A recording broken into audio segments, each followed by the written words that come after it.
حضرت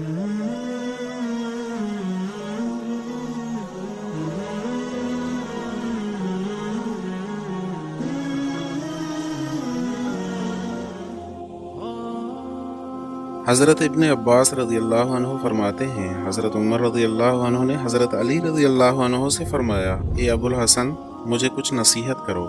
حضرت علی رضی اللہ عنہ نے کہا، آپ اپنے یقین کو شک نہ بنائیں، یعنی روزی کا ملنا یقینی ہے، اس کی تلاش میں اس طرح اور اتنا نہ لگیں کہ گویا آپ کو اس میں کچھ شک ہے، اور اپنے علم کو جہالت نہ بنائیں، یعنی جو علم پر عمل نہیں کرتا وہ اور جاہل دونوں برابر ہوتے ہیں، اور اپنے گمان کو حق نہ سمجھیں، یعنی آپ اپنی رائے کو وحی کی طرح حق نہ سمجھیں، اور یہ بات آپ جان لیں کہ آپ کی دنیا تو صرف اتنی ہے کہ جو آپ کو ملی اور آپ نے اسے آگے چلا دیا یا تقسیم کر کے برابر کر دیا یا پھر پہن کر پرانا کر دیا۔ حضرت عمر رضی اللہ عنہ نے فرمایا، اے ابو الحسن آپ نے سچ کہا۔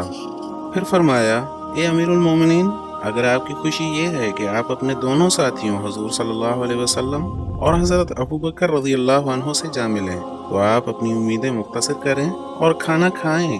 لیکن پیٹ نہ بھریں، اور لنگی بھی چھوٹی پہنیں اور کرتے پر پیوند لگائیں اور اپنے ہاتھ سے جوتی گانٹھیں۔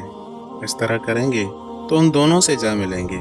حضرت علی رضی اللہ عنہ نے فرمایا، خیر یہ نہیں ہے کہ تمہارا مال اور تمہاری اولاد زیادہ ہو جائے، بلکہ خیر یہ ہے کہ تمہارا علم زیادہ ہو اور تمہاری بردباری کی صفت بڑی ہو، اور اپنے رب کی عبادت میں تم لوگوں سے آگے نکلنے کی کوشش کرو۔ اگر تم سے نیکی کا کام ہو جائے تو اللہ کی تعریف کرو، اور اگر برائی کا کام ہو جائے تو اللہ سے استغفار کرو۔ اور دنیا میں صرف دو آدمیوں میں سے ایک کے لیے خیر ہے، ایک تو وہ آدمی جس سے کوئی گناہ ہو گیا اور پھر اس نے توبہ کر کے اس کی تلافی کر لی، دوسرا وہ آدمی جو نیک کاموں میں جلدی کرتا ہو، اور جو عمل تقوی کے ساتھ ہو وہ کم شمار نہیں ہو سکتا، کیونکہ جو عمل اللہ کے ہاں قبول ہو وہ کیسے کم شمار ہو سکتا ہے۔ حضرت عقبہ بن ابو صحبہ رحمۃ اللہ علیہ کہتے ہیں کہ جب ابن ملجم نے حضرت علی رضی اللہ عنہ کو خنجر مارا تو حضرت حسن رضی اللہ عنہ ان کی خدمت میں حاضر ہوئے۔ حضرت حسن رضی اللہ عنہ رو رہے تھے۔ حضرت علی رضی اللہ عنہ نے فرمایا، اے میرے بیٹے کیوں رو رہے ہو؟ عرض کیا، میں کیوں نہ روؤں جبکہ آج آپ کا آخرت کا پہلا دن اور دنیا کا آخری دن ہے۔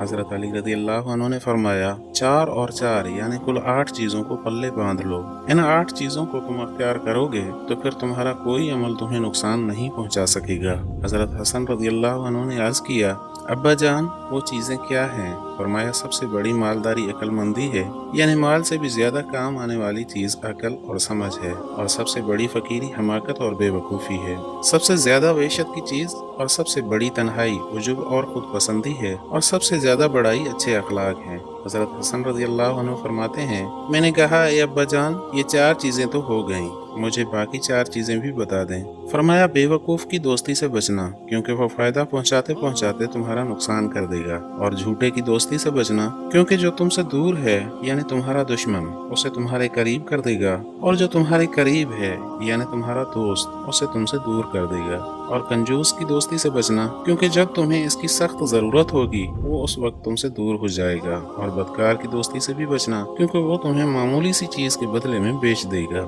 حضرت علی رضی اللہ عنہ نے فرمایا، توفیق خداوندی سب سے بہترین قائد ہے، اور اچھے اخلاق سب سے بہترین ساتھی ہیں، عقل مندی بہترین مصاحب ہے، حسن ادب بہترین میراث ہے، اور عجب و خود پسندی سے زیادہ سخت تنہائی اور وحشت والی چیز کوئی نہیں۔ حضرت علی رضی اللہ عنہ نے فرمایا، اسے مت دیکھو کہ کون بات کر رہا ہے، بلکہ یہ دیکھو کہ کیا بات کہہ رہا ہے۔ پھر فرمایا، ہر بھائی چارہ ختم ہو جاتا ہے، صرف وہی بھائی چارہ باقی رہتا ہے جو لالچ کے بغیر ہو۔